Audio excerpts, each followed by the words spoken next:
Au nom du Père et du Fils et du Saint-Esprit. Amen.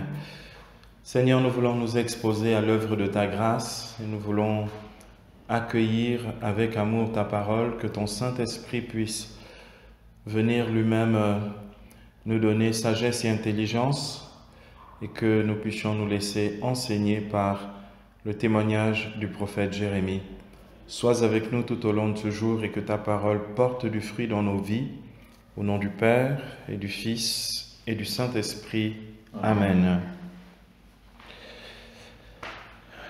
Donc nous allons aborder cette 9e méditation sur cette question que le Seigneur adresse au prophète Jérémie. Que vois-tu, Jérémie?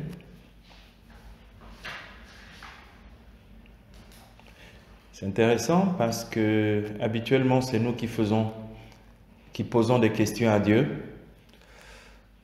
Et pour une fois, une rare fois, Dieu pose une question. Et c'est intéressant que Dieu puisse poser des questions aux hommes.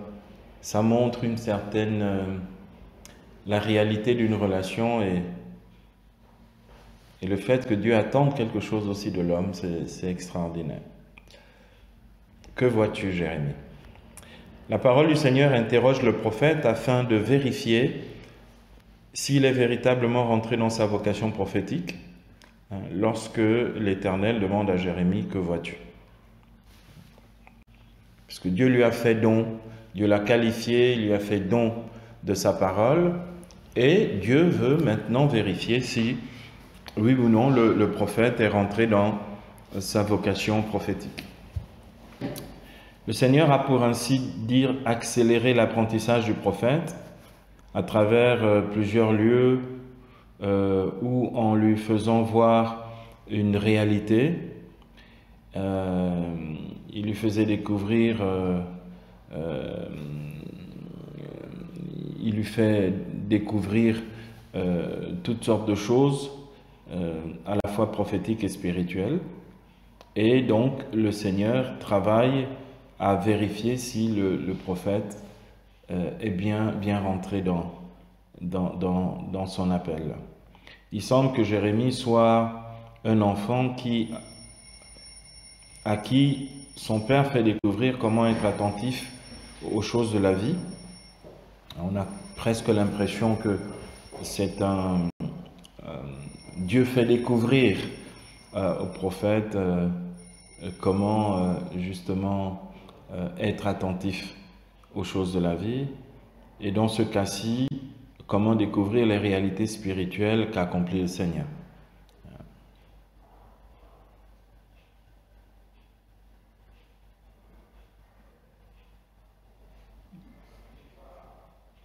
La vie prophétique nécessite beaucoup d'attention et même une certaine immersion dans les réalités concrètes de la vie.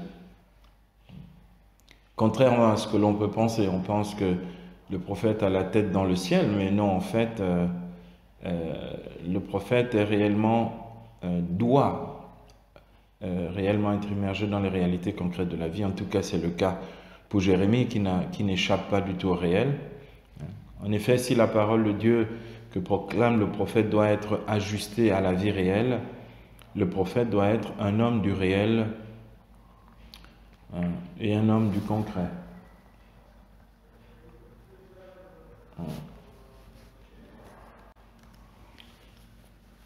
Le prophète ne prophétise pas au ciel, il prophétise sur la terre. Donc, s'il n'y est pas, il n'a aucune parole à délivrer sur la terre. Il faudrait qu'il soit d'abord sur la terre.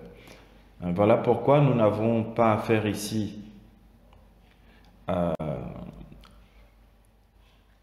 au verbe voir en tant que vision prophétique, comme c'est le cas chez les prophètes apocalyptiques tels qu'Ézéchiel ou Daniel, mais il s'agit vraiment d'observation et d'attention sur ce que l'on voit réellement. Donc, le voir ici, c'est pas le Seigneur me donne une vision, on n'est pas au bord du fleuve Kébar, on est comme chez Ézéchiel, on est réellement ici en face de réalités de la vie et de la vie concrète, et c'est ce que le Seigneur donne à voir.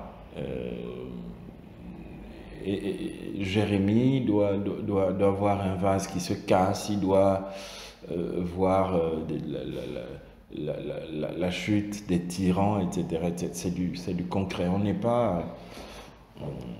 Donc, voir ici, que vois-tu, n'a rien à voir avec une vision prophétique de type apocalyptique. Il s'agit vraiment d'observation et d'attention sur ce que l'on voit réellement. C'est la raison pour laquelle la réponse du prophète à la question du Seigneur se veut descriptive, car il lui dit ici au verset 11c, il lui dit « Ce que je vois, c'est un rameau d'amandier. » D'accord? Il aurait pu juste lui dire « Je vois un rameau. » D'accord? C'est très précis. C'est un rameau d'amandier. Et donc, pour le prophète, voir, c'est d'abord voir ce que Dieu désigne. D'accord? Qu'est-ce que tu vois? Par exemple, voici cette Bible, qu'est-ce que tu vois? Eh bien, ce que je vois, c'est une Bible.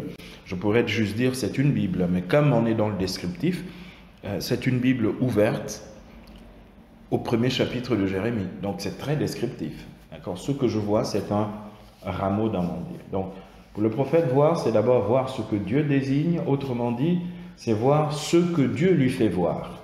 Et c'est ça qui est intéressant ici dans cette prophétie. C'est pas juste voir une réalité globale, c'est voir cette chose très particulière que Dieu lui fait voir.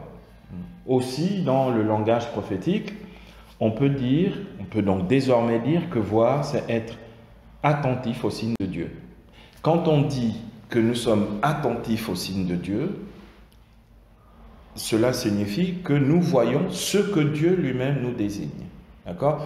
Les signes de Dieu, ce n'est pas les signes que je veux rapporter à Dieu, comme on fait habituellement. Ah, j'ai vécu quelque chose, je pense que c'est un signe de Dieu. Non, je ne peux parler de signe de Dieu que quand Dieu lui-même me désigne le signe. D'accord? Et sinon, c'est une sorte d'interprétation spirituelle de ma vie qui n'a rien à voir avec le signe de Dieu. D'accord? Le signe, c'est celui que Dieu désire.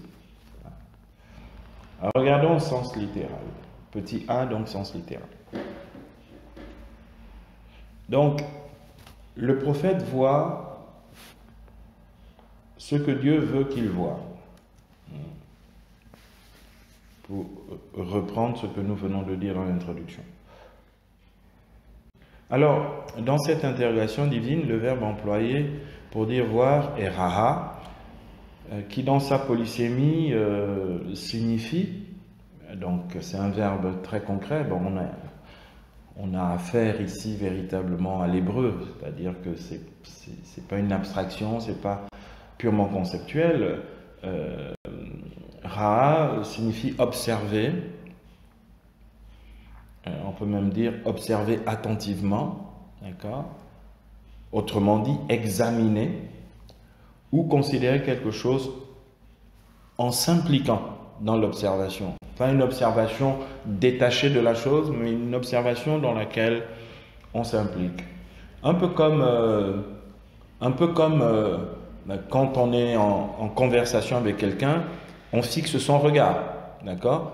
C'est pas je parle avec quelqu'un, mais je regarde à côté. En fait, je parle avec quelqu'un, je regarde la personne dans les yeux, d'accord? C'est effectivement examiner ou considérer quelque chose en s'impliquant. En d'autres termes, c'est être témoin de quelque chose. Ra, ici, c'est donc le Seigneur fait du prophète le témoin de quelque chose. Un peu comme, d'une certaine manière, le témoignage des évangélistes.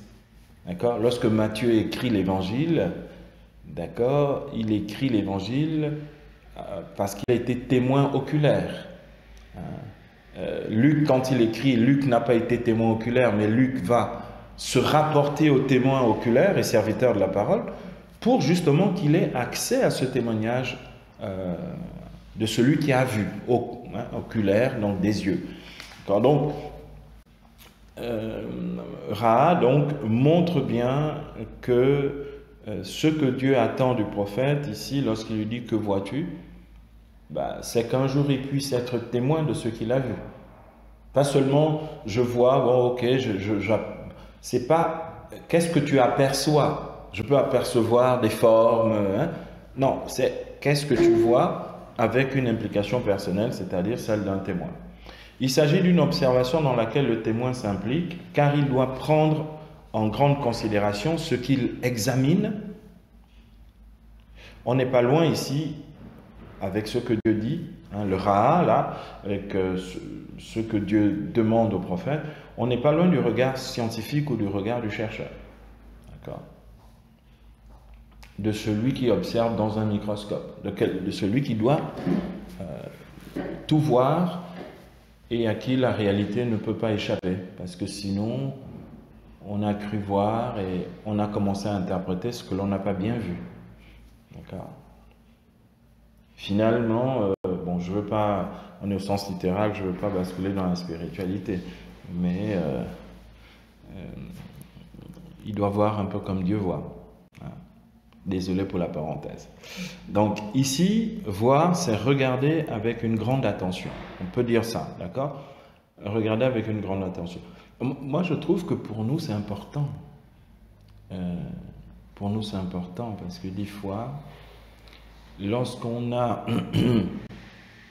une série de choses à faire et qu'on a beaucoup de choses à faire, on peut négliger cette façon de voir qui est exigeante et qui est impliquante, d'accord? Je le vois pareillement quand on doit préparer un texte, écrire un article ou un enseignement ou préparer une homélie. Et finalement, notre approche qui est une approche un peu généraliste, c'est-à-dire cette forme d'approche où l'on donne des généralités. Et finalement, on donne des généralités parce qu'on n'a pas bien vu. Parce que quand on regarde quelque chose de manière, voir comme c'est dit ici Ra en hébreu, finalement ce sont les choses particulières, les choses singulières que l'on voit. Et c'est jamais la même chose. C'est pour ça, par exemple, moi j'ai un code personnel, hein, un code déontologique personnel sur un texte évangélique.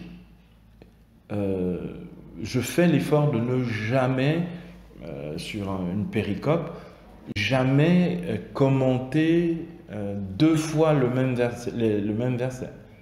Si j'ai trois interventions sur le même évangile, je prêcherai sur une chose, une autre chose et une autre chose encore. C'est rare, et même parce que moi-même, bon, je vais m'ennuyer, mais c'est rare. Et du coup, c'est vrai que l'effort que je fais personnellement, c'est toujours de prêcher ou de dire ce que l'on ne dit pas habituellement. C'est-à-dire, personnellement, je fais toujours le choix de ne pas parler sur les lieux communs. Les lieux communs, tout le monde sait déjà. Donc, par exemple, quand je fais dans mes cours bibliques, je vais faire le choix de péricopes compliquées, volontairement, ou de péricopes que, bon, on dit, non, c'est des péricopes de passage, c'est juste des transitions, etc. Non, si c'est dans la parole de Dieu, c'est que c'est parole de Dieu. Donc, il y a quelque chose ici qui est une exigence pour voir, justement, et pour voir le détail, et pas rester dans les généralités. C'est très important pour nous, très très important. Donc voir, c'est regarder avec une grande attention. Pour chaque observation suscitée par le Seigneur, le prophète répondra toujours avec précision. Et c'est cette notion de précision du regard qui nous donne de vérifier qu'on voit bien ce que Dieu veut nous faire voir.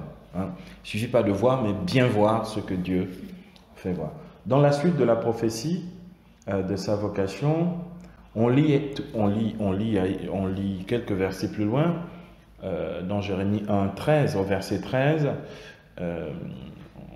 on lit encore à cet effet, on lit ceci: la parole du Seigneur s'adressa à moi une seconde fois, que vois-tu? Donc c'est la deuxième fois que le Seigneur lui pose cette question. Je dis, ce que je vois, c'est un chaudron sur un foyer attisé grâce à une ouverture sur le nord. Dieu lui repose la même question. Ceci nous interroge. Que nous livre donc Jérémie ici à propos de ce qui semble être le point de départ d'une inspiration prophétique. C'est le questionnement ici, d'accord, le questionnement serait le point de départ de l'inspiration prophétique. C'est-à-dire que nous, on pourrait penser que l'inspiration vient directement dans la tête, d'accord, ou dans l'esprit du prophète. C'est le questionnement qui provoque l'inspiration prophétique. On va voir comment ça fonctionne ici. C'est assez incroyable. Jérémie dit dans une prière, dans Jérémie 23, 18, « Qui est celui qui se tient au conseil du Seigneur ?» Donc celui qui entend Dieu parler, qui est celui qui se tient, Jérémie 23, 18, qui est celui qui se tient au conseil du Seigneur? La réponse de Jérémie, c'est qu'il regarde, qu'il écoute sa parole. C'est-à-dire que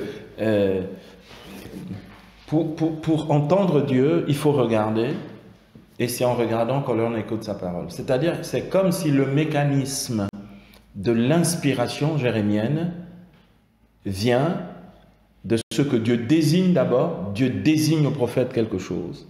Et sur ce que Dieu désigne, Dieu va parler. D'accord?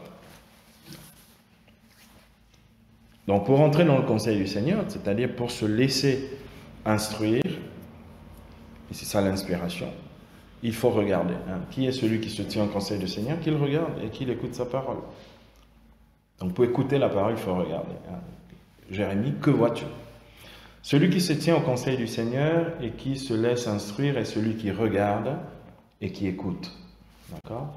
Comme on le voit ici, donc, une des formes d'accès à l'enseignement du Seigneur est de savoir regarder pour ensuite savoir écouter. D'accord? Savoir regarder pour savoir écouter. Ça, c'est incroyable parce que on ne croirait pas que l'inspiration prophétique commence par le fait de voir.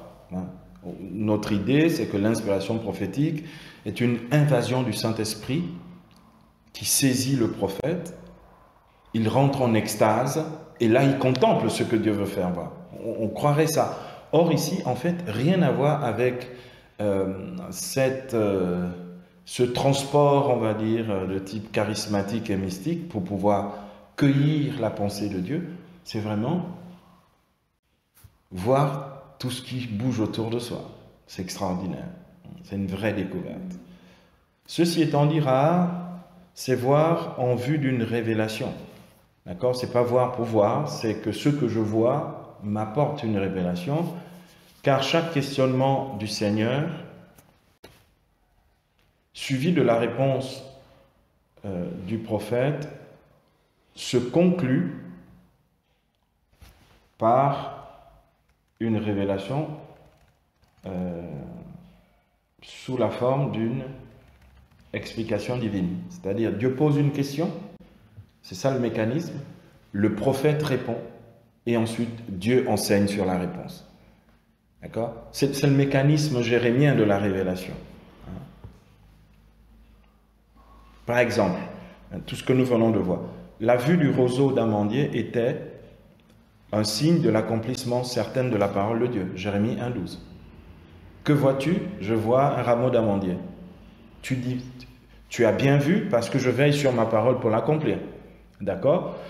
Quant à la vue du chaudron sur un foyer attisé par un vent venant du nord, c'était l'annonce d'une invasion hostile qui vient des territoires du nord sur tout le pays. C'est-à-dire que il voit, Dieu lui dit, que vois-tu? Il répond, et sur sa réponse, Dieu donne l'inspiration, c'est-à-dire Dieu donne la révélation de ce qu'il veut enseigner au prophète. D'accord.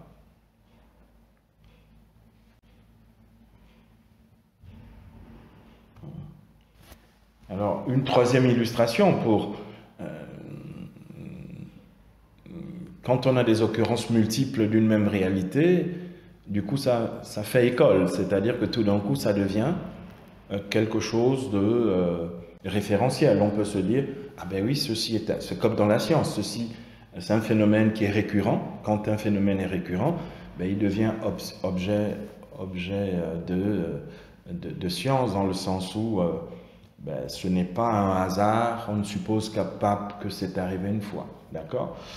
Donc,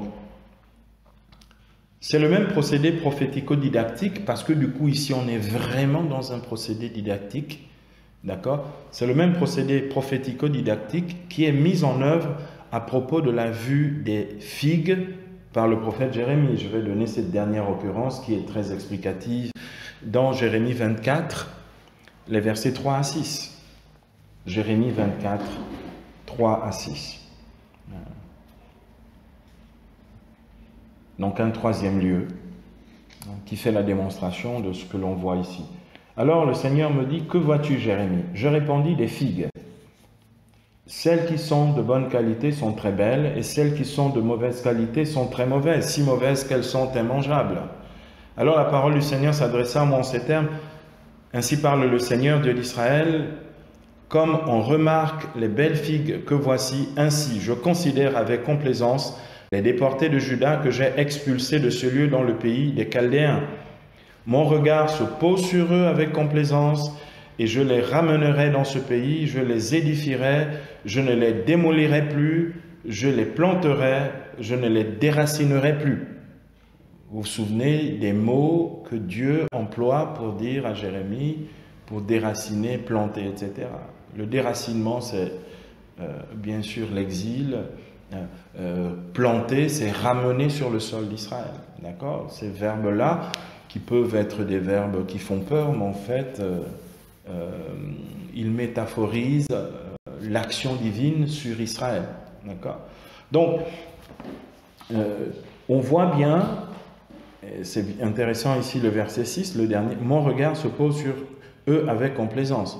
C'est ici que l'on voit que le regard du prophète sur la réalité devient le regard de Dieu lui-même sur la réalité. D'accord? Ou on peut dire que le regard de Dieu sur la réalité va devenir le regard du prophète. Parce que Dieu va lui donner par inspiration divine la révélation de ce que Dieu lui-même fait.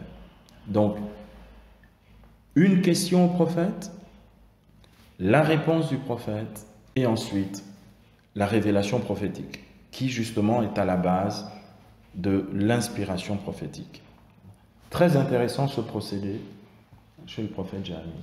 Il y a quelque chose de très didactique où on voit que le Seigneur enseigne au prophète comme un père. Quand on est petit, les parents aiment bien nous dire « Alors, c'est quoi cet arbre? Cet oiseau, comment on l'appelle ?» etc. etc. Il t'apprend la vie, mais tout en t'apprenant la vie, il te dit « Tu vois, mais par exemple, ce champignon, on le mange. Cet autre est vénéneux, tu ne le manges pas, etc. etc. » D'accord? Et du coup, Jérémie, dans le concret, le réel de la vie, il peut prophétiser de la part du Seigneur. Donc c'était le sens littéral. Voyons à présent, petit b, le sens spirituel.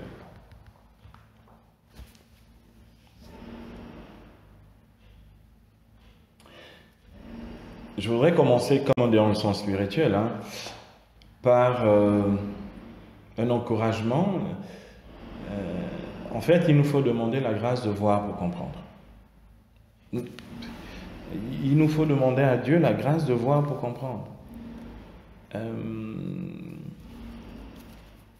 Des fois, on nous rapporte une situation, mais quand on nous rapporte une situation, nous n'avons qu'une partie de l'information. Donc, nous ne pouvons pas discerner ou juger correctement.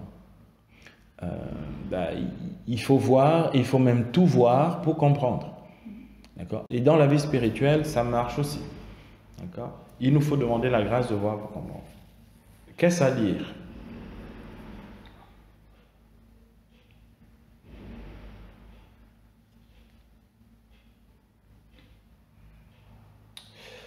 Cela signifie que nous n'arrivons plus souvent à voir, nous n'arrivons plus à bien voir, à bien distinguer ou discerner les choses,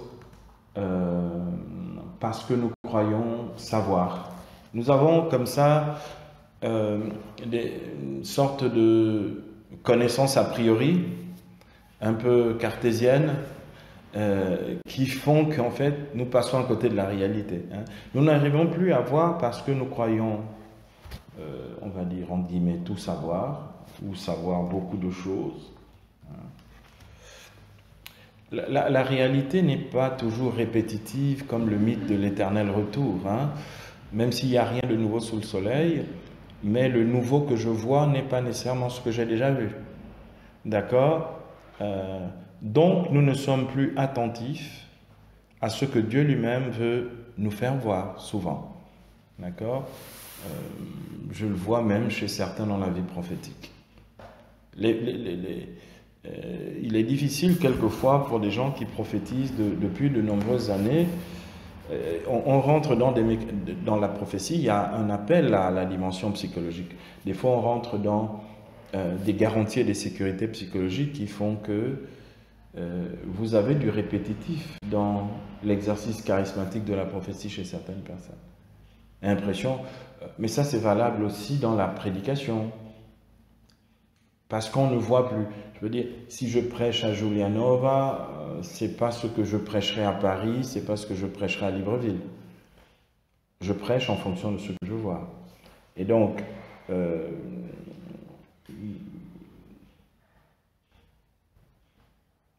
en fait, prêcher, c'est pas seulement connaître la parole de Dieu, c'est connaître aussi le milieu sur lequel la parole de Dieu va tomber, la terre. D'accord ? Donc, il s'agit d'un reproche que Jésus fit à la cécité spirituelle des pharisiens lorsqu'il déclara après la guérison de l'aveugle de naissance, dans Jean chapitre 9, versets 39 à 41, Jean 9, 39 à 41, Jésus va dire donc aux pharisiens, c'est pour un jugement que je suis venu dans le monde pour que ceux qui ne voyaient pas voient et que ceux qui voyaient deviennent aveugles. C'est un jugement qui est fort. Les pharisiens qui étaient avec lui entendirent ces paroles et lui dirent, est-ce que par hasard nous serions aveugles nous aussi? Par hasard, nous serions aveugles nous aussi. Jésus leur répondit, si vous étiez des aveugles, vous n'auriez pas de péché. C'est fort ce que dit le Seigneur.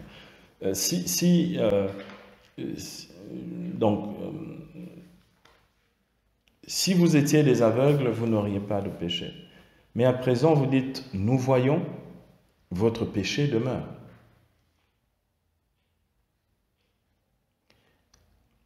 L'aveugle n'a pas de péché. Bon, déjà, c'est vrai que matériellement, physiquement, il est empêché de voir certaines choses qui peuvent l'entraîner au péché. Donc, mais c'est dans le sens où savoir fermer les yeux sur le mal nous épargne le péché. C'est-à-dire savoir ne pas nous arrêter justement sur la méchanceté, le mal et tout, ferme la porte à la possibilité que nous puissions intérioriser le mal et le péché. D'accord ? Donc Jésus leur dit, si vous étiez aveugles, vous n'auriez pas de péché. Mais vous dites que nous voyons, et ici c'est mis en guillemets, c'est-à-dire nous savons, nous connaissons, nous avons l'expérience, votre péché demeure. Leur péché, c'est pas le fait qu'ils connaissent, d'accord ? Leur péché, c'est qu'ils refusent de voir de nouveau et de voir mieux.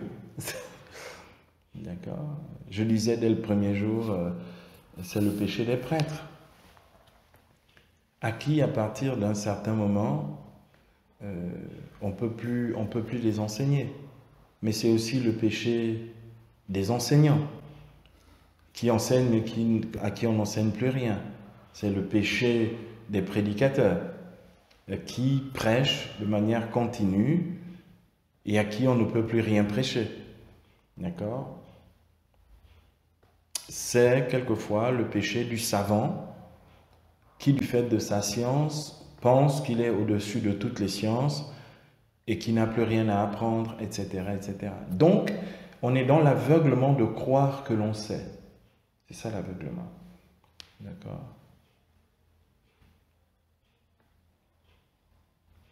J'aime bien ce que dit Nicolas de Cuse. Notre connaissance sera toujours celle de la docte ignorance.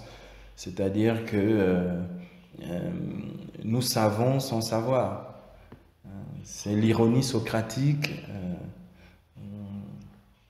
Lorsque Socrate dit « ce que je sais, c'est que je ne sais rien ».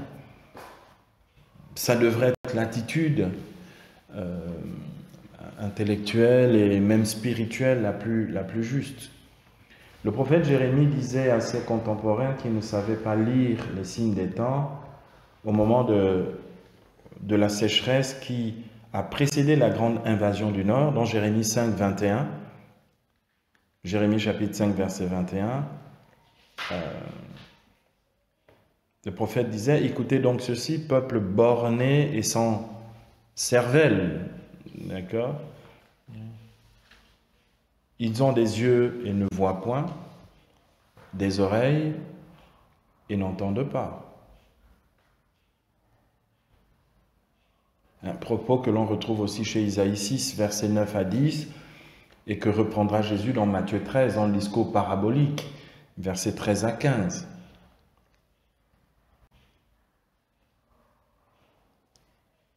Soyons donc très attentifs à ce que Dieu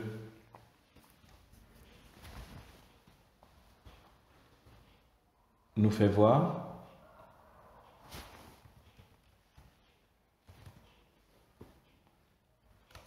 à ce que Dieu fait autour de nous et en nous.